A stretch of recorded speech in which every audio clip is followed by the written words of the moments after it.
Okay. And so anyway, we'll hear from Kelly Rupp, who's our lead consultant on this from Lead to Results, and he's done a great job and a lot of work. And then Sue Yerku from the Pacific County EDC is also part of the team.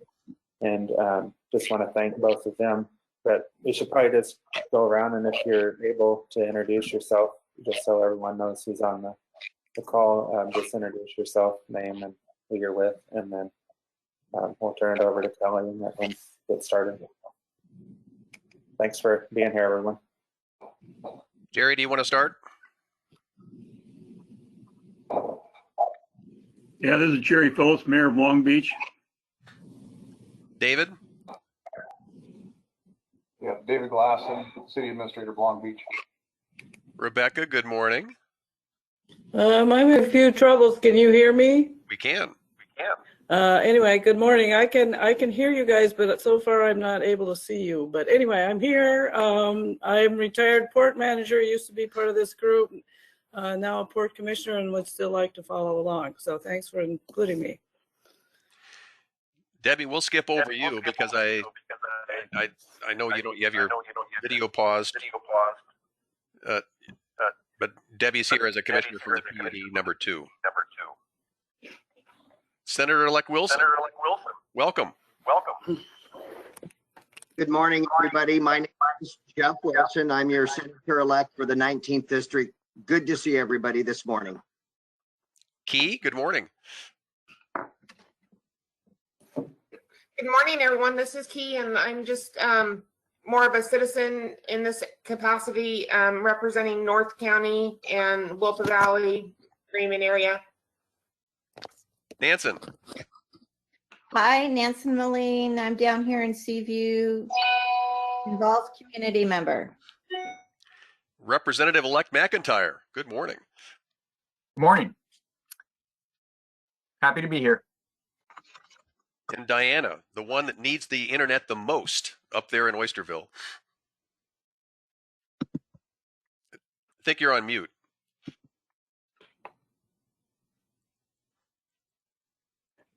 There you go. Okay. Sorry about that. Diana Thompson, interested community member from the Oysterville area. Thank you for inviting me. Jason, we see you're on. Yeah, Jason Dunsmore, the general manager of Pacific County PUD. Good morning, everybody. And Julie, we know you're there, but you don't have your webcam on. Right, it's telling me I have to change my privacy setting and turn I'd have to get out and come back in order to get it. So I'm just gonna see you guys and be able to converse. I'll do it later. I don't use this format very often. Sarah, your comments? Hi, everybody. My name is Sarah Coote, and I'm the Southwest Washington Outreach Director for Senator Cantwell's office. I'm just here to listen and learn and report back to the Senator and her VC team. So thank you for having me. Andy, I see you're on, but you're on mute. How about now? We can hear you now. Okay, good morning, everyone. Andy Day, Executive Director, Pacific County Tourism Bureau. And Brandon, you're on. Yeah, hi guys. Brandon Klein, just with the Chinook Observer, just listening in, having some Wi-Fi problems, so don't have my webcam on right now. But yeah, good to be here. Thanks. We can hear you just fine. And Bill, any comments? You're on mute.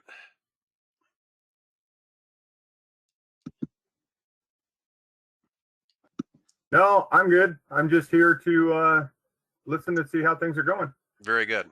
Hey, well, thanks everyone for joining us on Christmas week. We wanted to have an update. It's been actually several months since we've all been together as an overall group, and there's a lot of things that have been going on.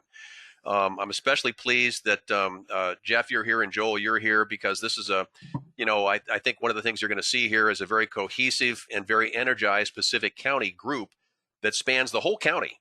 And what you see gathered here today is a confluence of county representatives, municipality representatives, community representatives, the ports, and the PUD that have all been working together here for some months.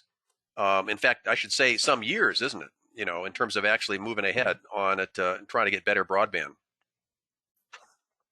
What we're trying to work through here today is I'll recap obviously where we are all at as a work group, and the various initiatives that we've been working on over this past year and a half. We'll be talking next steps, and we'll be getting into and getting into feedback. We wanted to have the format of this meeting to be where everybody is a panelist, which means in this structure, in this GoToWebinar structure, it means anybody can speak and can join in. So everybody is unmuted, and we're welcoming comments and questions as they come in. So don't hesitate to raise a question or to ask for clarification if there's more detail that we want to get into, or there's a question we want to work on. A quick reminder, for whom, from where we're at and what this group is all about is that this came together in 2019. In fact, it really was Debbie and Guy from the PUD and from the Port of Ilwaco really led the cohesiveness of pulling this group together. But what you have here, of course, is 3 ports, all 4 municipalities in the county, the tribe, the PUD, the Visitors Bureau, and the EDC. All came together here to form, informally what we call a working group. The problem, of course, that we're trying to work with is that when we talk about broadband here in Pacific County, we're talking about, internet that is most certainly expensive, very inconsistent, very brittle. And for many in the county, it's unavailable. And this is one of the things we're going to get into as we start talking about some of the initiatives we've talked about, because it is strikingly amazing how many folks do not have any kind of reasonable internet throughout the county. And of course, as we learned, once schools got shut down in the springtime and everybody started working from home, that posed a severe crunch on resources and on resources and abilities to move around. The group came up with a vision statement way back when, and it has some very near-term goals that are quite meaningful and quite significant. In that, by 2024, we're counting on every premise in the county to have access to urban competitive speeds, capacity, reliability, and prices. And this is the key thing we're getting at here, is that urban competitiveness is something that is super lacking here in Pacific County, where the sparseness of the population and the dispersion of population clearly indicates that we have very little commercial interest in aggressively going after coverage here. One of the things we talk about here that Olympia was quite surprised to hear about when we started sharing is the resiliency and the redundancy concerns that we have here. Just as we saw even over the past 24 hours, right? Sustained winds of 50, 60 miles an hour, right, are not uncommon during the winter time. And so the ability of having internet knocked out or having it being very unreliable during could be extended periods of time. It's not simply an inconvenience of not being able to view Netflix anymore.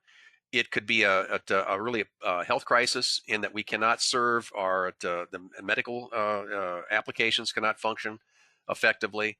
Public safety is interrupted. And of course, any of our utility districts, right, have significant issues here. So the added resilience and redundancy requirements that we have here in Pacific County were actually news to the Olympia comrades, and in thinking about that, these are not issues that Grant County or Walla Walla County have to torture themselves on. So what we're going to be talking about here this morning is a series of activities on it in terms of the grants that we've gone after and been executing against, on events that are happening bigger than Pacific County with respect to the Rural Development Opportunity Fund. We have some other activities we've been working on here, and we actually have news to announce relative to the Public Works Board grant award that has been presented to us for consideration. We're going to go through all of these in detail here as we walk through the presentation deck here. Again, I want to invite questions and comments as we move forward here, as we launch. Now, a project that is completed and materials are available for viewing is a CURB-funded assessment study that was driven to us by Petricor. Petricor Broadband is a consortium of ports based out of led by the Port of Whitman.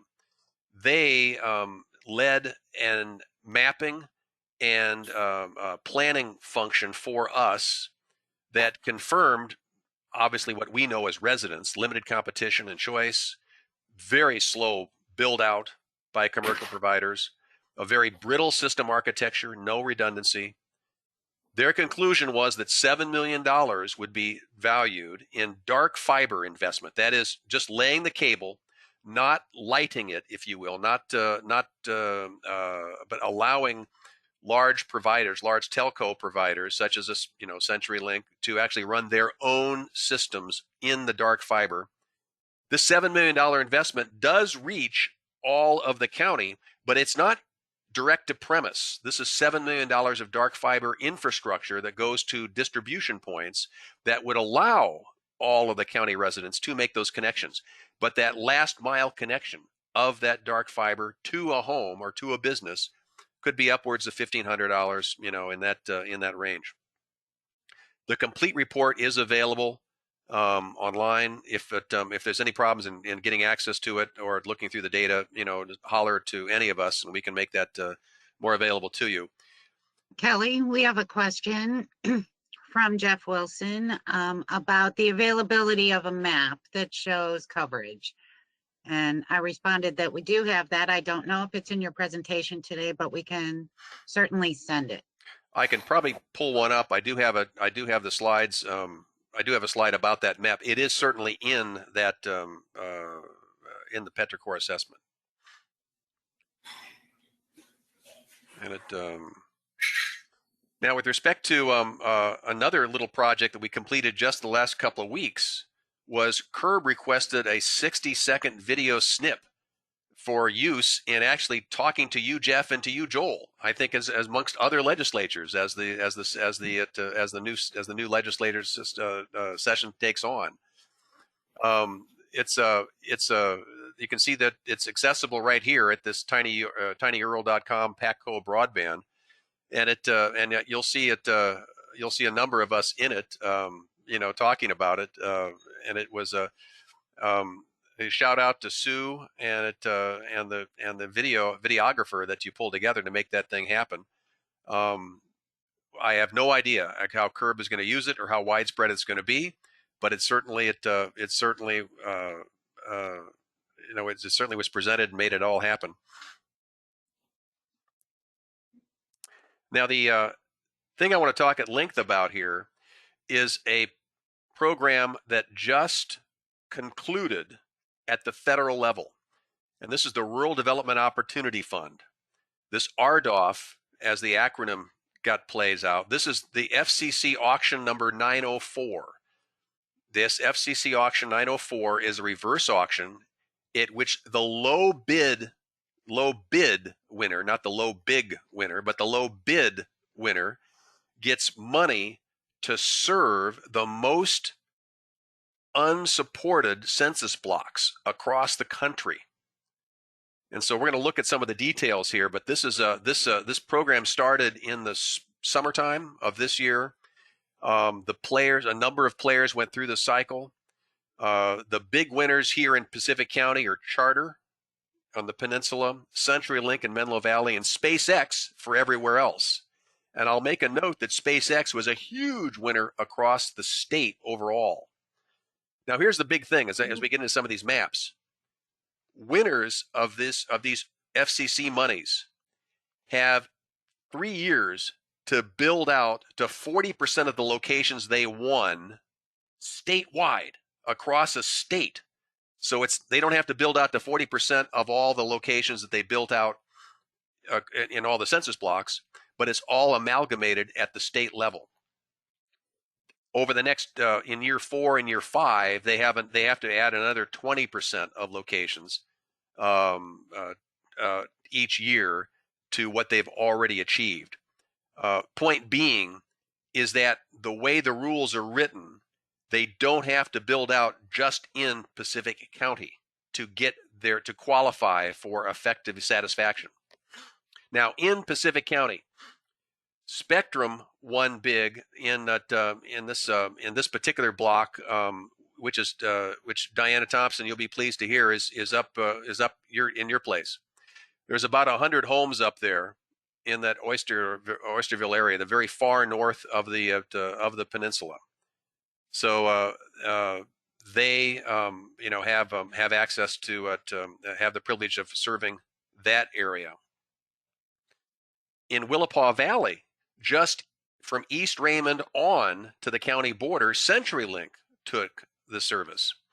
And we find this very interesting because CenturyLink across the census block, it's a difficult to serve census block in that, yes, you have SR6 running right through the middle of it, but you've got a lot of small roads, going off of SR6 up into the hills. And CenturyLink has made it very clear in direct conversations with us that they really have little interest in serving, rural areas. So it's from a strategic locking in of monies. CenturyLink did their piece here, but I really doubt it's going to be a very helpful delivery of service to this particular area. What perhaps is most interesting across the RDOF auction is how much SpaceX, Elon Musk service won. So all the red blocks here in the county are large swaths of, as we all know as residents here, large swaths of very unpopulated areas. SpaceX, of course, has a little over 900 of their satellites up. They're licensed to serve up 12,000 satellites, so they've got a long ways to go. They are providing service now in a number of areas in Canada and Alaska. The Ho tribe up on the coastal Washington also had a very successful pilot with SpaceX. Kelly, yes. Kelly, can you give a little explanation of the way SpaceX provides service, please? Sure. It's just SpaceX is what you would imagine. It is thousands at full capacity, thousands of low orbit satellites that'll be screaming across the sky. And what is required at the home level is some sort of antenna, and an antenna device that is actually picking up signals as these satellites whiz over you. And SpaceX started the deployment last year. Again, these are all when you talk about Elon Musk and the Falcon rockets being launched out of Cape Canaveral, right, and launching these satellites, 60 satellites at a time. That's what he's doing. He's putting these satellites up, starting in the northern hemisphere, and then moving down through North America and into South America by the end of this year, supposedly. Now, here's the cost on these things. I mean, we have a good sense of what a CenturyLink, or a Spectrum cable cost might be. SpaceX is charging $100 a month for service with a $500 setup to get this antenna that you mount on the home. I encourage you, by the way, just a quick search even online. There was a nice profile even last week in the New York Times about a very successful installation at a tribal reservation up in northern Ontario, and you really see how the benefit of getting broadband internet to these very rural areas is a huge win. Now, the thing that is appealing from even a Pacific County standpoint, you start thinking about our topography, and you start thinking about how distant spaced all of our population is. So the idea of running $7 million worth of fiber to connect most of the distribution points in the county, it becomes a far easier situation of putting individual antenna up on your home. Now, what we don't know, however, is how reliable this SpaceX service will be given our forested areas. That is, how clear a line of sight do you have to have from your home up to the sky to be able to have robust connections? And even more importantly, there's been a lot of concern about just the latency of this going on. This is so from a technical standpoint, think about these satellites, thousands of these satellites whizzing around at, thousands of miles per second. And you have to have this equipment's got to be grabbing signals from a satellite and then switching on to the next satellite and then switching on to the next satellite, all in the neighborhood of seconds going on. So how robust your system will be. Key, yes. So I've had satellite internet for years out Mill Creek Road, and it is slightly better than DSL when it's working, but it is very weather dependent. And if the wind is blowing, raining, whatever, it is not working basically. So in our forested little valley areas, it's very difficult to get good internet through the satellite. And it's a good point you're bringing up, Key, in that what SpaceX is doing, as well as, by the way, there's at least two other satellite competitors that are in the same business. It's very different from what Dish or DirecTV are offering, in that it's many multiples of satellites as opposed to a few satellites that the DirecTV and the Dish people have. So satellite internet up here is mainly offered through HughesNet or Exceed. DirecTV doesn't do much satellite internet up here. It's mainly, like I said, HughesNet and Exceed. Yeah, and so again, the technology that's being deployed now is different from what we hear about as satellite television. But the point I want to get to here is that how this RDOF auction is going to play into the future connects into our strategy for moving forward here as a county. So we've also been tapping into a Public Works Board feasibility grant that we got last year that is enabling us to research, different kind of approaches and to propose a standard. The scope of the grant that we're working through for the Public Works Board is to research, new projects, 2, establish county guidelines for performance, and 3, propose an implementation plan or plans. With respect to the information we've been collected, we've got a lot. We've learned a lot and prepared what you're going to see in the next couple slides here, a strategy for fixed wireless to actually make connections throughout the county. Performance standards, by the way, are being set by the state, and they have some very aggressive standards that are being set by the state broadband office under Russ Elliott. By 2024, they have 25 megabit per second download and 3 megabit per second upload for all businesses and residences, moving all the way up by 2028 to have 150 megabit per second synchronous upload and download for all. So these are state guides. These are the state goals that the state is trying to push for. The implementation plan that is being proposed through this grant that from PWB is actually a fixed wireless technology that would be supported by a public benefit entity or entities. And so this is I'm going to talk about this when I think about a fixed wireless. This is a technology here in which you have fiber-based internet going to a tower, going to a cell tower, or even an antenna posted on a utility pole. And that antenna is then broadcasting to a fixed antenna receiver that's at the home or business. Speeds here, so it's very directional in that it's you're working along a cellular spectrum, at 2.5 gigahertz, 3.5 gigahertz, 4 gigahertz. But it's a very directional setup in that it's easy to control and to map a home or business directly pointing to an antenna, which is then being serviced by fiber.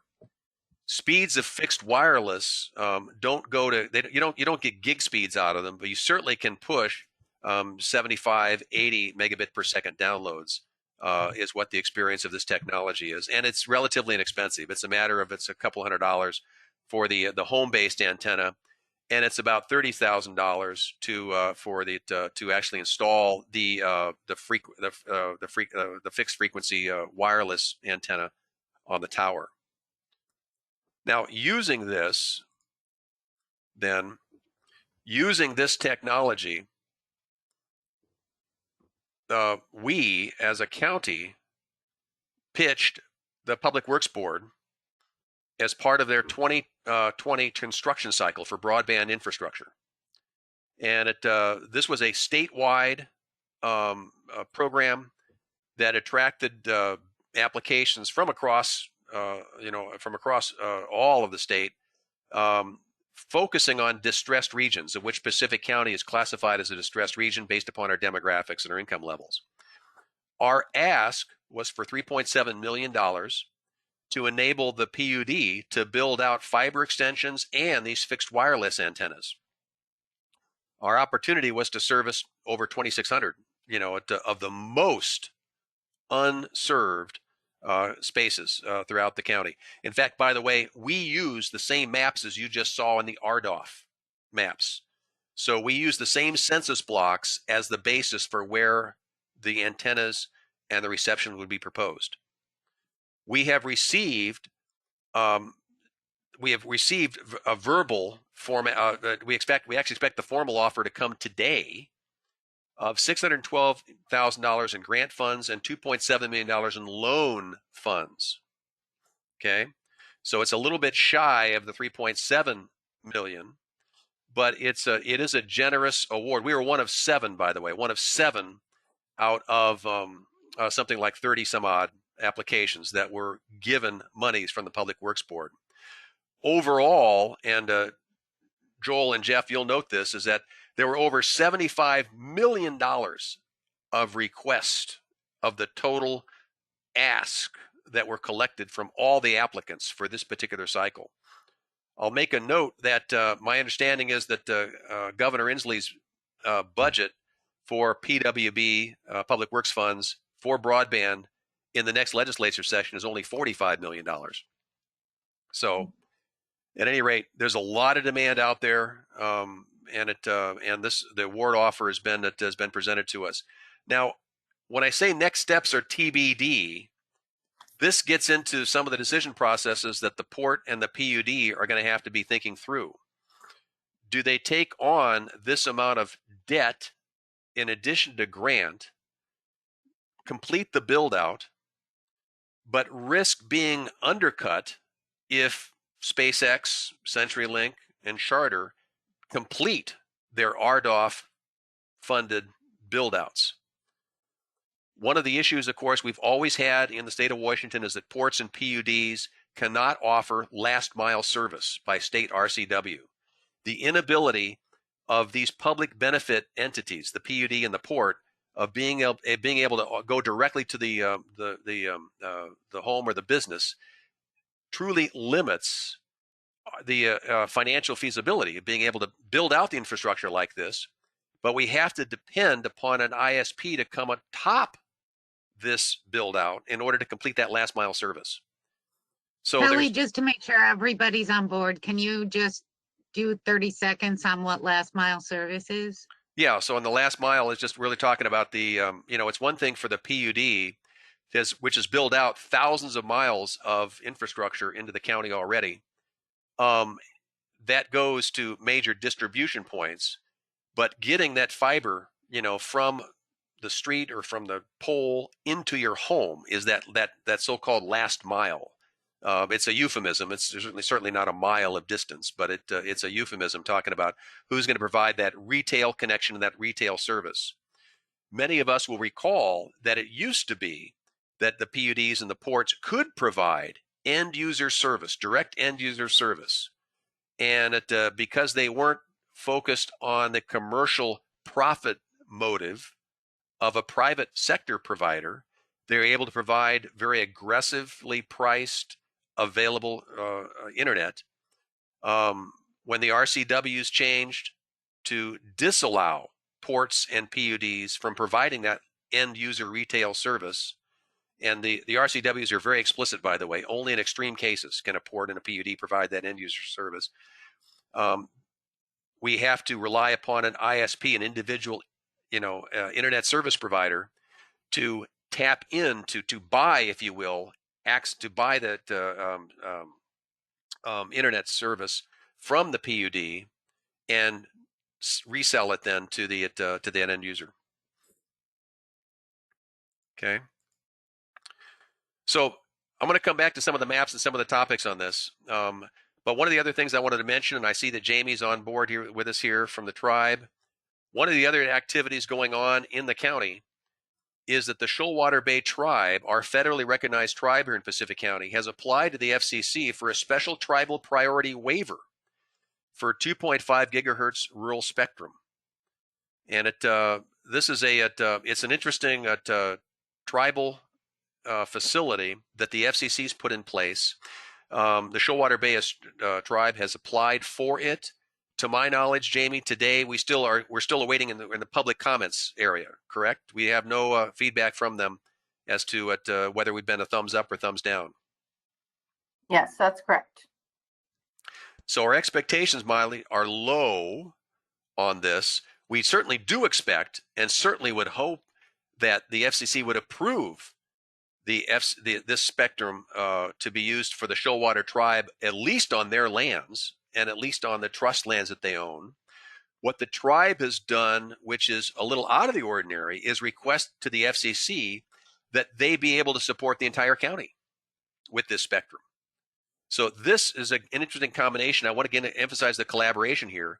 Should the tribe be awarded 2.5 gigahertz spectrum, in addition to the build-out opportunities that PWB, that the Public Works Board, is trying to make available to us, you'd have an opportunity of the tribe being able to provide that last mile service, to be able to become an ISP, or certainly being able to enable spectrum coverage that could be far more competitively priced than a private provider. At any rate, this is as you can see from the status slide here, it's in process. We'll see how it plays out from the FCC standpoint. Next slide I wanted to summarize is actually just noting that we're keeping our eyes very open for what is going to happen in the upcoming legislative session with respect to new CURB and PWB monies. Certainly CURB and PW are both going to be pursuing additional funds for build out. We're very much looking forward to what the feds are going to do regarding rural broadband funding, in particular the USDA programs. USDA does have a very active Rural Community Connect program that would service areas like Pacific County. Their requirements for participation are very strident, however, and it's difficult to qualify and difficult to scope how that a broad-based implementation using USDA funds. So relative to summarizing what I've been talking through here is that we've completed the CURB funded grant, the CURB funded assessment, and the mapping and the plan that goes into that is done. The RDOF auction is now complete, and contracts and funding will actually be going out in early 2021 to the winners of this of that funding option. Charter, CenturyLink, and SpaceX then have an obligation to take that money and in 3 years build out to 40% of their locations in the state. We, PWB and the port, have some decisions to make with respect to what to do regarding this recently announced construction award for us, for Pacific County. $612,000 in grant funding, $2.7 million in loan. It's a big debt obligation and a big proposal to consider taking on in light of the constraints about PUDs and ports not being able to provide that end user service, and potentially undone financially should private sector competitors such as SpaceX come in with a game-changing strategy. We're awaiting, as I indicated, word from the FCC on what the Shoalwaters have applied for. And of course, we'll be looking ahead for new funding options coming ahead in 2021. One of the things that you were talking about in terms of where we had fiber laid out, let me think about finding a map, but I'd love to take any questions if anyone has any particular. I'll talk for a minute while you're looking for your map, Kelly. And it's really to the elected officials. And it's I've worked for the city of Long Beach for over 30 years, lifelong resident here in Pacific County. And I just kind of want to give you an example of what we're going through. Back in the 80s, early 80s, Chinook, Washington, which is one of those census blocks you saw that doesn't have internet service now, didn't have TV. They were at the mercy of over-the-air antennas out of Portland or Seattle, barely got a channel. So they created a thing called Trophy Vision. It was made by the locals, provided by the locals. They created their own company, and they worked very well for serving the citizens of Chinook. And then what happened over time was satellite became effective. There were more channels, and the private companies took over and provided better service and better opportunities in the cable business. So it's where the local company started it. It couldn't compete in the end, went away, but the customers have what they need. The same thing happened on internet. You know, I remember sitting here at City Hall, dialing in long distance at 25 cents a minute to Longview to log into AOL online because we didn't have that opportunity here. PUD came around, started laying groundwork. We ended up with just regular modems, low speed, but we also got a decent cost, and they did a very good job of providing that. Same situation though, as the state came in at that point and said, hey, we're not going to let that competition go on. You're a public company, a public entity, and you know, we can't do that. And so they kind of took that away from rural people. So to me, it's kind of like the electrification years ago, is that local areas like this, small areas, need that benefit of somebody to kickstart it. I think if the PUD or the port or any of those entities that already have some of the infrastructure in were allowed to operate for a short period of time, private companies come in and say, hey, they're not going to take our gravy. We're going to actually invest the infrastructure ourselves and provide that service at a better cost. But I think we have to have that leg up, because right now, CenturyTel down here, they haven't made any improvement in 10, 15 years in their system. They've even been shopping, selling their system because they don't want to improve it. That's not going to change down here.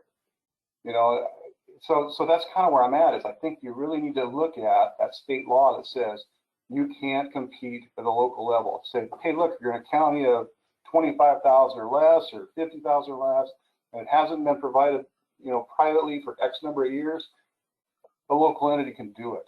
But it's going to need some help, and it needs local dollars to do it. And that's my soapbox. I'll double down on that, David, because that's the, you know, because when you start thinking about our county here with 22,000 folks, you know, we are spread at a geographic dispersion of 24 people per square mile. Compare that to 114 people per square mile elsewhere in the state. So that the density of population simply isn't here to attract robust commercial competition. And as I indicated earlier, is that as part of the PWB construction cycle, I actually went, we actually had direct discussions with CenturyLink national folks, and they clearly indicated they really don't care. They really don't care about rural areas like this. So why they went ahead and bid to, you know, on the Menlo Valley area seems a little silly, but at least it's you know, they're playing their game of locking in geography and locking up funds. The map, by the way, that you're looking at. Kelly? Go ahead, please. So, talking to the Raymond School District, there is approximately 15% of the kids that don't have access to high-speed internet, and also there's the financial part of it. You know, there's physical access and the financial part of it, but approximately 15% of the students in Raymond don't have access. I just heard from John Tenhera from South Bend, and he said about 30% of the kids in South Bend School District don't have access. And I haven't heard from Valley, but I'm going to say that that's probably around 40 to 50% of the kids that don't have access. So. And I can double down on that, Key, is that I was talking. As a small business, I can see we are at the end of the line of CenturyLink, And when the kids were out of school this spring and just recently, being a small business and having a CenturyLink was very difficult. It's moved at a snail's pace, and if the wind blows the wrong way, it goes out. And so that's just for our representatives, our elected officials, that, you know, to give you an idea of how many students don't have access right now. And I just wanted to note that I was talking to Ocean Beach schools yesterday, and they're down. They also have 25% of their folks, right, you know, don't have reliable internet. Nancy, I know you have something to say. Well, on the same line, we have extraordinary numbers of senior citizens who are not able to get online. Either they can't afford the cost that CenturyLink is insisting they have to pay, but they, you know, and they're so isolated this year, and it's really frustrating. It's not just the students. We have so many senior citizens who are isolated, can't reach out, can't get anything. Here, I actually use Charter. My husband uses Century because one or the other is out at some point during the day at all times. And so we're lucky in that we've made it a point of, in order to do business, we have to have two providers, but they both fail. And so and I get so many calls from seniors just up the peninsula who can't even communicate, and it's like doing welfare checks that you've got to go and reach out to them and do a connect with them. I'll hold my phone to, you know, so they can speak to their families by the internet. So. And Diana, you can add to that, right, Diana, because of obviously, you know, your business needs and lack of service. Yeah, I'm on DSL, and it works sort of, but it can be really slow, and sometimes it's out. And I know that from some of the things I've done in the past, there has been work going on for a long time to let the PUDs have retail authority, to be able to go back to providing service to customers. And the fact that that has not been passed after as much work has gone on, this just reminds me so much of what I understand about the history of the electrical system. The private businesses don't want anybody to maybe step on their toes so that they can't come in and get the money from the customers, but they aren't willing to provide good service. And until they can provide good service, I really feel strongly that PUDs and ports should be able to do it. There's my. I agree 100%. Our PUD was doing a great job of supplying internet, high-speed internet, and some of the people are still lucky enough to have that hooked up, but it would be tremendous if we could get that turned back over to our PUD. Joel, you have a comment? Yeah, do you know about the timeline of the Starlink project with Elon Musk? If they only have a few proportion-wise of their total satellites up, do you know when they're supposed to have those all up in the air? They claim in the next 6 to 8 months, obviously in 2021. And they're actually soliciting for beta users in our area now. So the good news is we'll learn soon about, we expect to learn soon about where Starlink's at.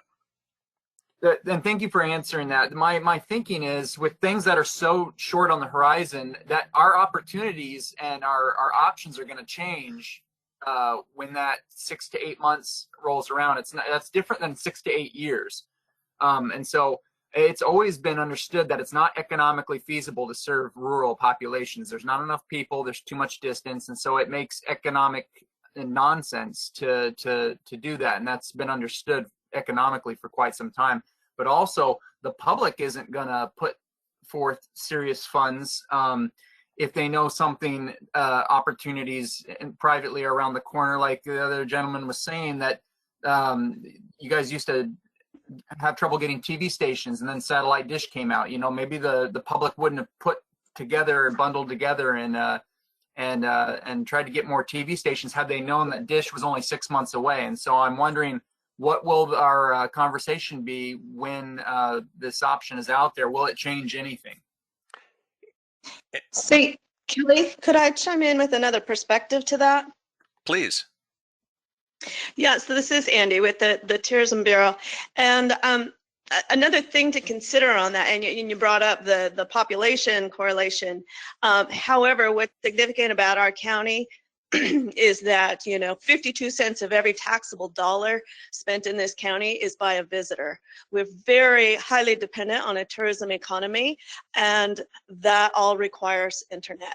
And so at any given time, while we may have 20,000 residents, and many times during the summer, that may be double or even triple. And we are, trying to do commerce. We're trying to do hotel sales and restaurant sales and sales of goods. And we also have a significant number of cottage manufacturing businesses that are also relying on that. So it's not just the residential population, it's the commerce that we're trying to perform. And I feel like we're really being hobbled by going off those population census numbers. It's a very interesting point, Andy, that you raised, because very clearly is that we recognize that our population here swells, on holidays or on clam digging seasons, much in a much different way than population variance is going to vary up in Grant County or Whitman County or whatever. So, but Hey, Kelly. David. Yeah, Kelly. I just wanted to say that, it is true that there are people coming, supposedly, and I know that Starlink has been used by the firefighters in Washington State this last year. It helped them. And I think it's good for general data, but it doesn't have the high speed, the latency, the ping rate is really the issue for them. You're so far away from that. And my other point on, well, they're coming in six months to 8 months is fine, but where were they 10 years ago? To me, this is what's going to happen is you might get something just a tiny bit better, and then we'll wait another 6 or 8 years with a tiny bit better. And what we really need is something that's robust and now. I mean, to me, internet service is like public water. You really need it. You need it for the health benefits, and it's just like electricity. It's a basic utility that a basic utility should be able to provide. I mean, look at the PUD now. They serve all the customers in our county. They know how to serve customers. They're responsible to us, and that's who should be serving us, not a company out of the East Coast who doesn't care about us at all. Yeah, Kelly, this is Jason. I can give a little time perspective for Jeff and Joel. So back in about 1996, there was no internet service in the county. Pacific County PUD through the FCC Telecommunications Act of 96 said any entity can provide communication. So the district went ahead and provided dial-up, and then we eventually went to DSL broadband. And while the district was providing this, then Charter, Comcast, and CenturyLink came in the late 90s and started providing it. They would have never came in and provided internet, in my opinion, in a rural area. So about in 2000, the same telecommunication companies and WIDA sued the district in court, Washington State Supreme Court. It ended up going to Washington State Supreme Court, and the district lost. That they could not, so the statute 54 does not give you PUDs in the state of Washington the ability to provide communications, because it's kind of usurped the federal, but it's, because the PUDs operate under 54. So in about early 2000s, through the PUD Association, all the PUDs tried to get retail authority put into Chapter 54, and the telecommunication companies fought that very intensely, and have fought it ever since to get retail authority to PUDs. 2 years ago, there's one PUD that has it, and that's just as a backup. It's Kitsap PUD, because they had their customers were paying $15,000 to $20,000 to get fiber put into their house, and they were having problems with ISPs providing service. So they lobbied the legislature to get retail authority just for that PUD on the west side. It starts with a K, is I think how it's worded, but it was kind of a fallback that if an ISP failed, then the PUD could provide it for 6 months. And so that's kind of where we're at right now. It was just never in authority. They tried to get it, but the private companies that fought so hard to keep PUDs from providing it have not, done anything in 20 years in the county. So just kind of a background there, and who knows what's going to come up this next legislative session with all the need for broadband, but it's it's options. It's what we need is options. And thinking about these options, Jason, it plays up to the point that Joel, right there in Wahkiakum County, just in your home base, Wahkiakum actually was ahead of us in the PWB award. They were awarded $800,000 in grant funding and $8 million in loan monies, and yet Wahkiakum turned down. They turned down the PWB, and I'm not certain why. I've not reached out to to Wahkiakum PUD to understand why they chose not to pursue that.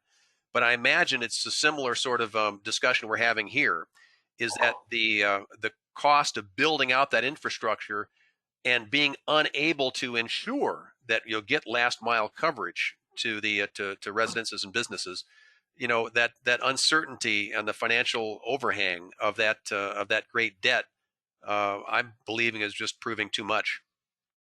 They did mention, I had a recent talk with them, they did mention that they were completely unable and unprepared to provide those services, even with that help. So that was their statement.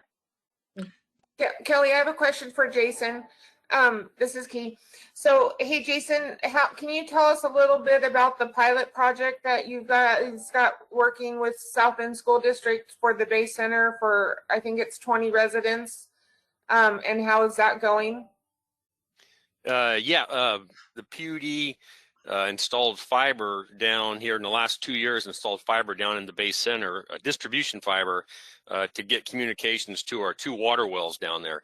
And in doing so, we were able to put up 2 APs, two access points, wireless access points. So there is 25 customers down there that have signed up that don't have actual fiber to their property line. And it worked out because we were able to extend the school's network through a letter of understanding with the school, because it's a government agency to government agency, extend their network down there to where the 15 or 17 students houses were able to put a receiver on it to receive broadband service, and the school got a grant to do that. It's working good. Thanks. And when this is all over, and because the school is paying the monthly cost, the hardware will stay there, and the families will be able to choose if they want to go out and find a retail service provider, a private company that would provide the retail end of it. We're doing the wholesale, the district is, but you have to have the retail service provider to generate the bill every month, and they take that $30 a month that we charge, and they could go up to 100 if they want or more. So that's the problem right now, is there's not much competition. So if anybody knows anybody wants to start a business, come to Pacific County and start a retail service provider. That's a plug. You heard it here first. Jason's open for business. Okay, so this is basically the focus of the topic we wanted to cover here today. We wanted to give folks an update as to what we're at, as to where things stand. When you start thinking about the activities we've got here today, is a lot going on. We'll definitely look for any other questions that folks want to share. But at the go ahead. I just had one for Jason. I mean, I know that fiber runs throughout the county now. If the state law was changed to allow that, what percent do you think you could provide service to right now? Well, if we have distribution fiber right now, we have three IS or retail service providers, and if there's distribution fiber there now, I mean it's a set fee of, I think it's like $950 for residential, $1,500 for commercial, but it's getting the competition. It's getting competition to get the price driven down. So if it's there, your people are doing it. But once they get quotes, like a perfect example is is a year and a half ago when the port got the curb grant to install the fiber, and we have that letter of understanding with the port for their curb grant money, but they had ISPs coming in and saying $1,000 for the school for that learning center, and it was just insane. And they ended up getting, I can't remember what it was, maybe $300, $350 a month, Rebecca, but Yeah, first starting out, it was just crazy. Telstar really went after our business, but then they gave us horrible quotes. But then once there was competition, they backed up and lowered it. But the first offer was over $1,000 a month just to serve that one facility. And that was the price of the port, and the PUD's charging $55 to provide the connection, and the whole rest of that $1,000, up to the $1,000, is their monthly profit on a commercial entity, or the school in this case. But the cost of extending the fiber that we paid the PUD is also high too. That would be a question I'd have. How much can you lay or install with this offered grant and loan combination? Yeah, it's wireless is what that was for. But the PUD was cheaper than Comcast, though, remember? They gave you guys a quote too. Well, that was no road and railroad crossing. Let us cross the right of way. But anyway, so who's going to make the decision on the construction grant loan and when? Well, both the PUD and the port are going to have to wrestle with what the decisions are going to be. Mind you, we are expecting a final formal offer from PWB today, is what they've advised. They advised me yesterday that there'd be a formal offer coming today. Again, the question is going to be, is that for the PUD and the port to actually is to make that determination to take the risk of that build out, given fast evolving technology and lack of control, just as we've been talking about, over what end user ISPs are able to charge, right? The end user ISPs that have to come on top of this infrastructure. That's an additional cost that is totally out of our control given current laws. Kelly, can you explain a little bit more and if the tribe were able to get recognized as a 2.5 server, or I don't know if I'm saying that right, server, how would that be able to benefit the county? Would they be able to So you would have a willing partner who has a community mindset, right, to engage as an end user ISP, because the tribe certainly can engage in end user services, or they can certainly license that spectrum to other ISPs to provide that end user spectrum. So approximately what would the cost of that be? I mean, just approximately. Well, it's unknown, but you can imagine you could get down to the figures that Jason was talking about here, is sub $100 per month. Because again, it's a question of how, if you have social benefit corporations, entities that are interested in providing service, right, without the obligation of having outrageous private sector profit, you can offer very competitive, urban competitive service throughout the county. So when it says expectations low, what does that mean? We want to set the feedback, and Jamie, if you're on, you can share some more detail, but the feedback that the tribal legal advisors have given them is this is an extreme, it's one thing for the FCC to grant this spectrum to the tribe for their tribal lands. It's quite another for the FCC to grant this spectrum waiver for non-tribal lands, right? Jamie, do you have any other add to that? Yeah. Yeah, it's more of you have to have some kind of a legal fight in order to make the argument to gain access to the entire county. And we didn't really have a legal argument. It was more of this is a low income area, we're underserved, and we want to provide low income service, so that we have better access. So it's kind of a cold fight. So we wanted to, in this update, we wanted to set low expectations, reasonable expectations here. Mind you, it'll be outstanding for the tribe to be able to, if they can get their spectrum for the Tokeland North Cove area, it's likely they'll be able to support a number of properties and residences and businesses up there in that Tokeland North Cove area, just in the fact that radio spectrum does cover a broader area, right? So that could be advantageous for at least that portion of the county. Any other questions for today? Again, we have it, there's a lot going on, and we'll keep, we'll certainly be providing updates as to how decisions are going to play out here over the next month. And we're certainly hopeful for new opportunities in 2021. How, Kelly, and to our elected officials, how can they help us getting that decision turned over, that the PUD is unable to be a retail server? Well, Jason, I wonder if you have a comment on that, because apparently this battle's been fought in Olympia for quite some time. Yeah, it's Chapter 54 RCW would have to be changed by the legislature and the governor, the whole process.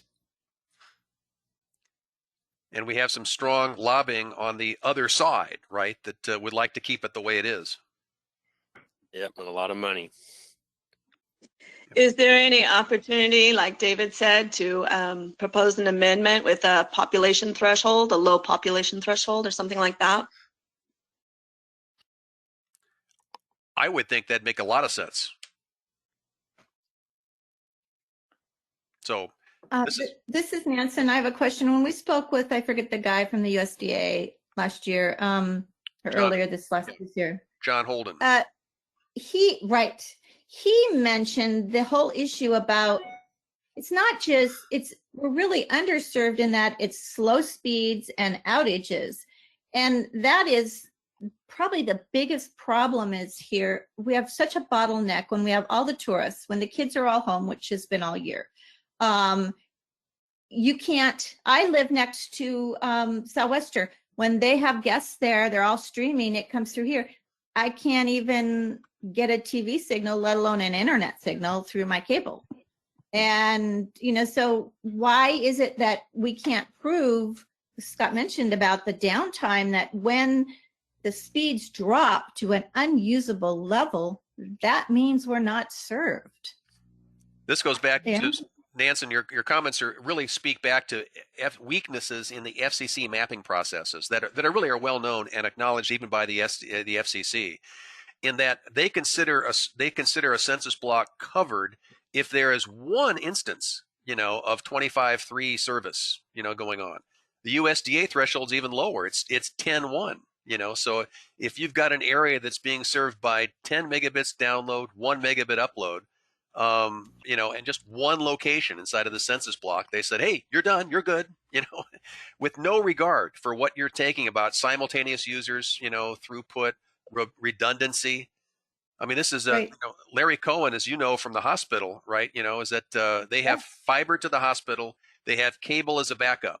When the weather's bad or when that fiber goes out, they cannot run all the health applications that they need to because the cable simply isn't fast enough. What's happened is Charter and Comcast and CenturyLink, they oversubscribe their system.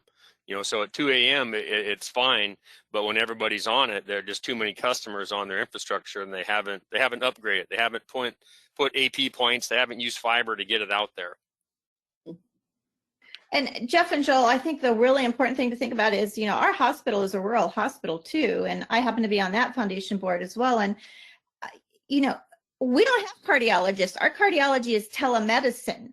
How would you like to be there in the middle of a heart failure and having, somebody from the city telling the doctors on site what to do, and it goes out? And that happens, it's really critical here. And especially with stroke victims here, that's, I'm aware of cases. It's just, it's a life or death issue, not only for our commerce, but for our own health. And, then it's up and down here. It's not like we're serving the population that's stable year round. It swells, it drops, and then we have weather in that factor. And that's everything here. I want to thank everybody for joining us here this morning. This recording is being recorded, so it'll be available, and we'll post it. We'll post it afterwards here for general viewing. Any additional questions and comments, either to myself, to Sue, or to Guy, and we'll continue to pursue these next steps as we move through here. I just want to say thank you to everyone for joining, and especially for our elected officials, Jeff and Joel and Sarah from Senator Cantwell's office is on, and all of our local leaders. It just takes all of us to make this. Hopefully we'll make some progress and we all work together. So appreciate everyone's involvement, and just reach out to Kelly or Sue or I with any questions. So thank you. I also wanted to point out that there's a PUD public meeting posted in the chat that Debbie shared. And I encourage all of you also to take a look at the video that Nansen and other local businesses volunteered to assist in making for presentation to the state legislature. And that link is also in the chat. And we'll leave that up for a minute before we close out.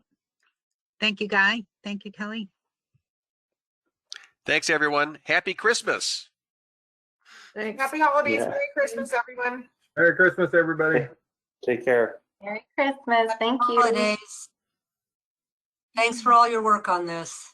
Yes, thank you very much. Thank you. Bye.